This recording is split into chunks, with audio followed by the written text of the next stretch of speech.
Hello, Assalamu alaikum. Welcome back to my Facebook page and YouTube channel. আশা করি সবাই অনেক অনেক ভালো আছেন। আজকে আমি কিন্তু এই মুহূর্তে আছি চাঁদপুরে। চাঁদপুর আসার উদ্দেশ্য হচ্ছে নোয়াখালী রামগঞ্জ থেকে বন্ধু শাহরিয়ারের কাছ থেকে একটি বাইক কিনলাম। এই বাইকটি সুজুকি জিক্সার SF। তো সকালে ঢাকা থেকে বাসে করে রওনা দিয়ে রামগঞ্জ চলে আসছি।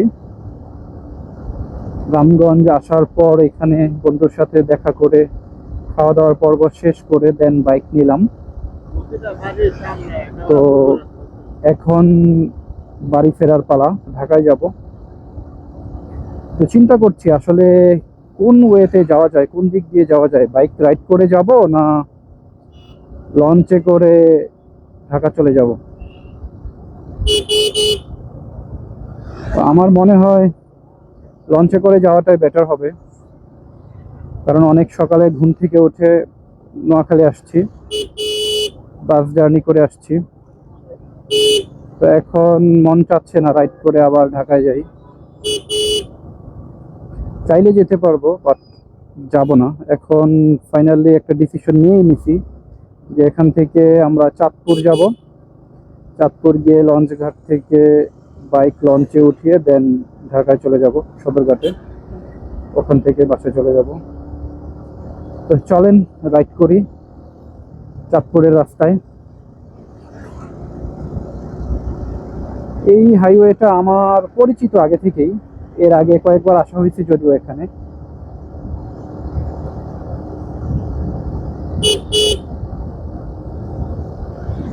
রাস্তাটা অনেক সুন্দর, দুই পাশে গাছপালা।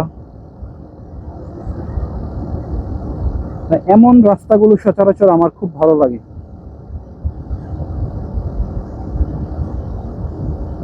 বাহ, এখানে সিএনজির কালার দেখি হলুদ। এই যে কি করে সিএনজি গুলো, খুব বেপরোয়া টানে এখানে, মানে তারা কোনো কিছুকে তোয়াক্কা করে না। এই টাইপের বাজার এরিয়াগুলোতে সবসময় আপনারা যারা বাইক রাইড করেন সবসময় চেষ্টা করবেন, লং ট্যুরে যান আর যেখানেই যান, এই টাইপের বাজার এরিয়াগুলোতে সবসময় গাড়ির গতিটাকে কমিয়ে রাখার চেষ্টা করবেন। যত কম স্পিডে পারেন এই জায়গাগুলো ক্রস করবেন, কারণ কখন হুটহাট করে ডান থেকে বাম থেকে কোনো মানুষজন চলে আসে অথবা গাড়ি চলে আসে, তখন একটা দুর্ঘটনা ঘটতে পারে, একটা বিপদ ঘটতে পারে।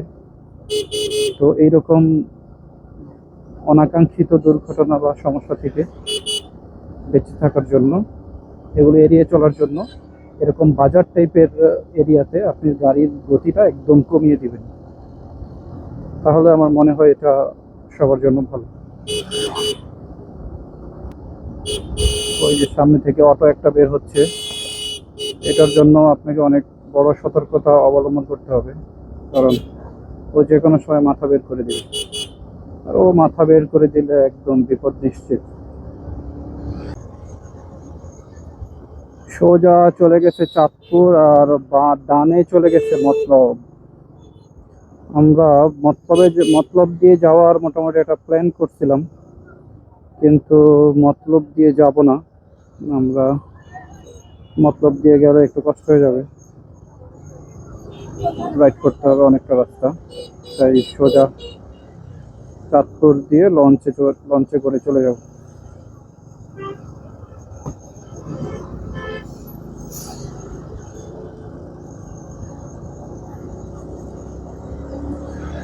ফরিদগঞ্জ 19 কিলোমিটার, লক্ষ্মীপুর 45 কিলোমিটার, আর চাঁদপুর অনলি 5 কিলোমিটার। এই যে কি ভাই, দেখে পার হও না।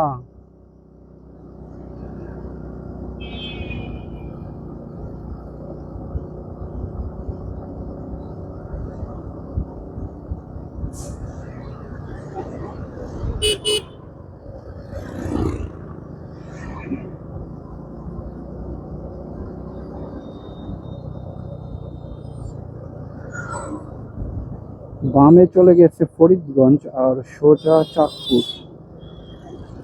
আমরা সোজা চাঁদপুরের দিকে যাব। এই যে দৌড় দেয় রাস্তার মধ্যে, এরাই তো বিপদে পড়ে।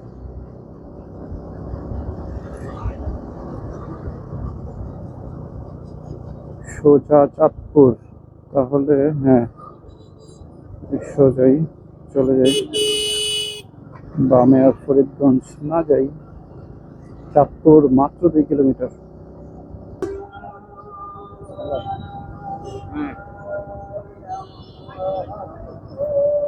এই মামা, এখান থেকে লঞ্চ ঘাটটা কতটুকু?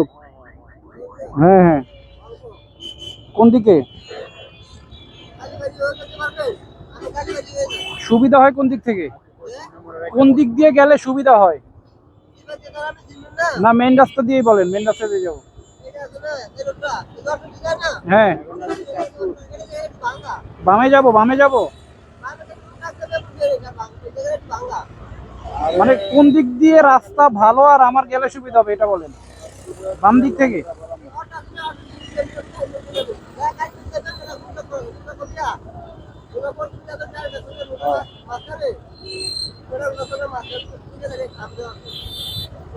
ঠিক আছে, ওকে।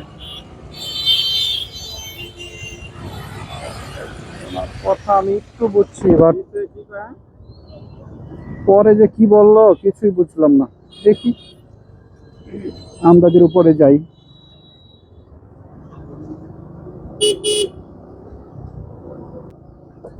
এখন প্রথমে যাব মাছের আড়তে। মাছের আড়ত থেকে মাছ নিব, ইলিশ মাছ। চাঁদপুরে আসছি, তার চাঁদপুরের ইলিশ তো নিতেই হয়। দেন লঞ্চে করে গো ব্যাক টু হোম। তো আজকের ভিডিও এই পর্যন্তই, এখানেই শেষ করছি। আপনারা অনেক অনেক ভালো থাকবেন, আর দেখা হচ্ছে আপনাদের সাথে পরবর্তী কোনো ভিডিওতে। আল্লাহ হাফেজ, আসসালামু আলাইকুম।